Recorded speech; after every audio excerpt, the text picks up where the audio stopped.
Hi everyone, welcome to my mini blog. আমি চলে গেছিলাম ঘুরতে বাঁকুড়ার জয়পুর ফরেস্টে। জায়গাটা কিন্তু অসাধারণ সুন্দর। তোমরা যদি কলকাতার আশেপাশে দুদিনের জন্য কোথাও ছুটি কাটাতে যেতে চাও, তাহলে তোমরা অবশ্যই এই ট্রিপটা চুজ করতে পারো। আমরা কিন্তু বাইকে করেই গেছিলাম কলকাতা থেকে। আমাদের সময় লেগেছিল ওই 4 ঘন্টার কাছাকাছি। স্টে করেছিলাম জয়পুর ফরেস্টের একদম কাছে বনলতা রিসর্ট।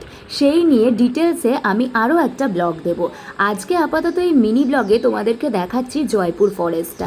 আমরা সেই দিন জয়পুর ফরেস্ট সাফারি করতে বেরিয়েছিলাম টোটো করে।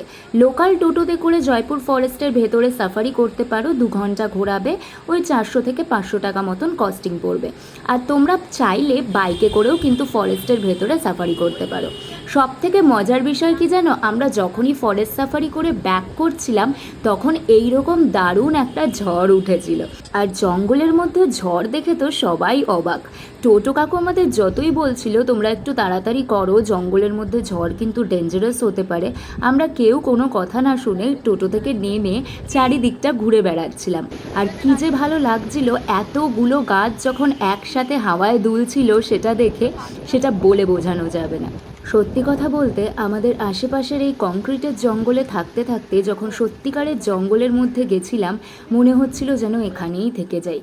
তোমরা কিন্তু হাতে 2 দিন টাইম নিয়ে যদি এই ট্রিপটা করো, তাহলে নেক্সট দিন তোমরা বাঁকুড়া থেকে চলে যেতে পারবে সোজা বিষ্ণুপুরে। সেই সমস্ত ব্লগ কিন্তু আমি তোমাদের সাথে নিশ্চয়ই শেয়ার করব। আর বনলতা রিসর্টের ডিটেইলড ব্লগ নিয়েও আসবো। আপাতত তোমাদের সাথে এই মিনি ব্লগের জঙ্গলটা শেয়ার করলাম।